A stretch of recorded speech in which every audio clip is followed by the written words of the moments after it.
प्राणियों, सभी प्राणी का शरीर किसका शरीर हो गया? सभी प्राणी का जो आत्मा है वह शरीर बन गया भगवान का।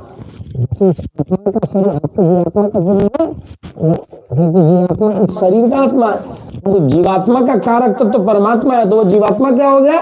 परमात्मा का शरीर वह जीवात्मा हो गया। या शरीर तो है ही है, ऐसा मुझे माने। आत्मा ही नाम शरीर से सर्वात्मना आधार नियंता शेषीजा। शरीर का जो सब प्रकार से आधार हो, नियंता अर्थात नियमन करने वाला हो, शेषी हो मतलब स्वामी हो, उसी का नाम आत्मा है। इतना बढ़िया। अब ये हो गया यहाँ इसी की व्याख्या। आत्मा किसे कहते हैं? प्रश्न है, इसका उत्तर क्या होगा? आत्मा ही नाम शरीर से सर्वात्मना आधार नियंता शेषीचा। शरीर का आधार, सभी प्रकार से आधार, नियमन करने वाला और जो स्वामी है उसी को आत्मा समझना चाहिए। तथा वक्षन्ते सर्वस्य चाहम हृदि सन्निविष्टो मत्त स्मृतिर ज्ञान मपोहनम च 15/15 और 18/61 में ईश्वर सर्वभूतानां हृदयेषु अर्जुन तिष्ठति भ्रामेन सर्वभूतानि यंत्रारूढ़ानि माया। ऐसा 18/61 में कहा। गीता जी में पुनः इस पर प्रकाश डालेंगे आगे। लेकिन अन्य जगहों पर व्याख्या देते हैं। बृहदारण्यक उपनिषद में 3/7/15 में कहते हैं यह सर्वेषु भूतेषु तिष्ठन् सर्वेभ्यो भूतेभ्यो अंतरो यम सर्वाणि भूतानि न विदुः यस्य सर्वाणि भूतानि शरीरम यह सर्वाणि भूतान्यंतरो यमयति एष त आत्मांतर्याम्यामृतः। अर्थात जो सभी भूतों में बैठा है, सभी भूतों में और सभी भूतों की अपेक्षा आंतरिक है,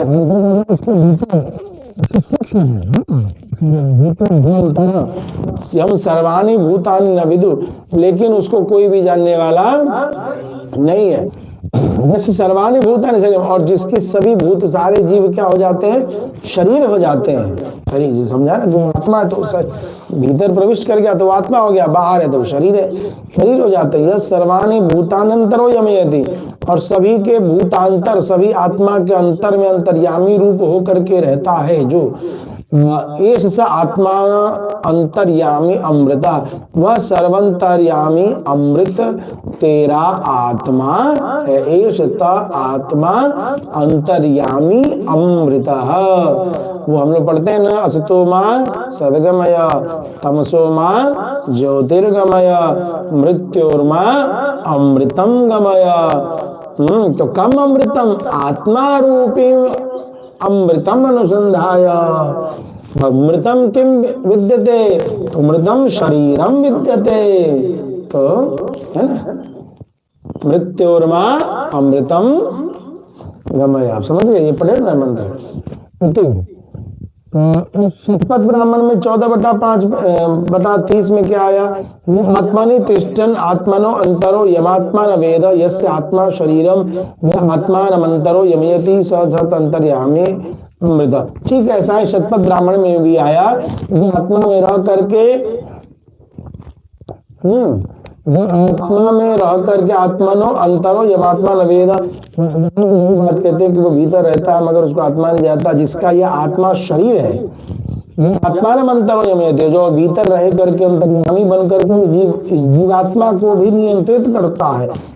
आत्मा अंतर्यामी अमृत, वह अंतर्यामी अमृत तेरा आत्मा है। ऐसा यहाँ जो आत्मा शब्द है, दो आत्मा शब्द आ जा रहा है, एक आत्मा भीतर और एक आत्मा बाहर है। तो जो बाहर शरीर है, जो शरीर रूपी आत्मा है, उसको क्या कहा? जीवात्मा समझिए। जो भीतर तिष्ठति हृदय से तिष्ठेर्जुन, जो भगवान गीता जी में भी कहेंगे कि मैं बैठा हूँ तेरी आत्मा के भीतर, तो मुझे कहा पहले तो आत्मा खोज, फिर तो मुझे तो खोजेगा। पहले तो हम आत्मा को ही खोज लें, फिर तो हम किसी परमात्मा को खोजें। अवस्थिता हम तेषाम आदि मध्यम च अंतः च तेषाम उत्पत्ति स्थिति प्रलय हेतु इत्यर्थ। इस प्रकार सभी भूतों में, भूत मतलब प्राणी में आत्म रूप से स्थित हुआ मैं उन सब का आदि आदि मध्य और अंत हूँ, अर्थात उनकी उत्पत्ति, पालन और प्रलय का कारक हूँ। तो इस प्रकार से 20वें मंत्र का हम लोगों